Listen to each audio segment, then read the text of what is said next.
The first fear was the money. That one made sense. That one I could name and plan around and problem solve. I'm good at solving problems. It was the second one that took my breath away. Good afternoon, day 7 of Turquoise Rising. Relief came first, and then something else came. Money was the first fear. Not having that security, not having that income. It was absolutely the first one. Knowing I would have to go into savings, knowing I'd be penalized to take it out. I live in a beautiful apartment in a beautiful city, one person, one income. And without that paycheck, that's a terrifying place to stand. There's also regret. Regret for not having a partner. How much easier would this be with a partner?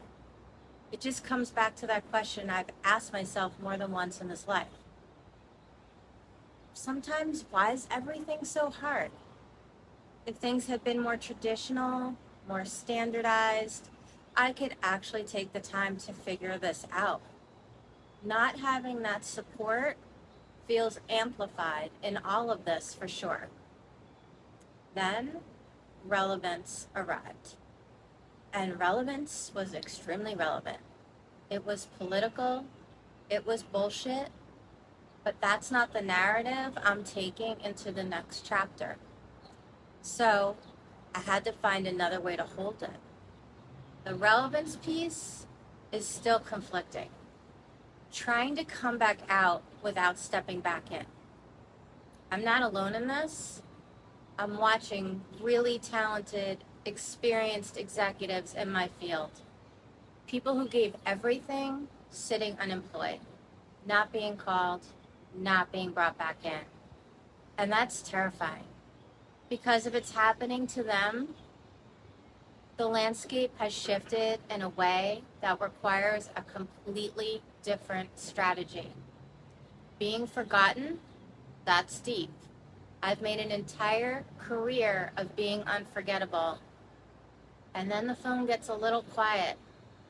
And you've given a lot of yourself to a field, to organizations, to people.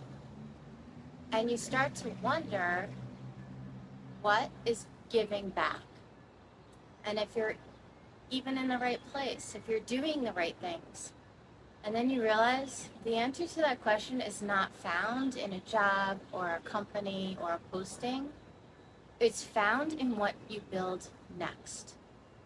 Starting over feels like starting over even though I'm launching something in the same field. Starting over with myself, my self-care, my mindset. That's the biggest place and thing. And my business is a complete reset. It's just not mindset, it's boundaries.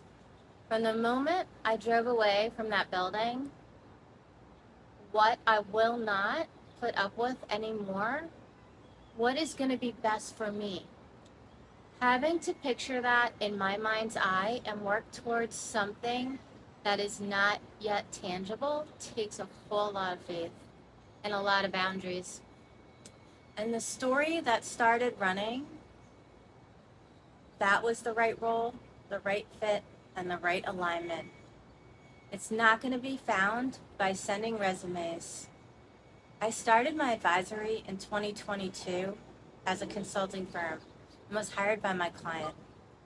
I know that can happen again, and that was the hope right out of the gate. And I've been building towards that every single day, but looking slightly different. Aging, of course, you look at younger founders and executives and you see the changes that you didn't have the courage to make. And you see the safety that you thought you had slipping away. That's conflicting, and that's honest. And the answer is to package every single year of this experience in a way that's undeniable and unconventional. Visibility has been a big one. I've never had to think about it the way I do now. And I've finally reached the point where I honestly said, fuck it. and put my face to my camera, and I want to show the world how I think, how I work, and why you would want to align with me. If I'd done this 20 years ago, when it first crossed my mind, when everyone around me said, you're a public speaker, you're a writer, get out there, I would not be starting here. But this is the reality of building authority in 2026. And visibility is not optional. It is the most important investment I can make in everything that I'm building. And judgment, sadly, comes right with it. The moment you get visible, not everyone is going to wish you well.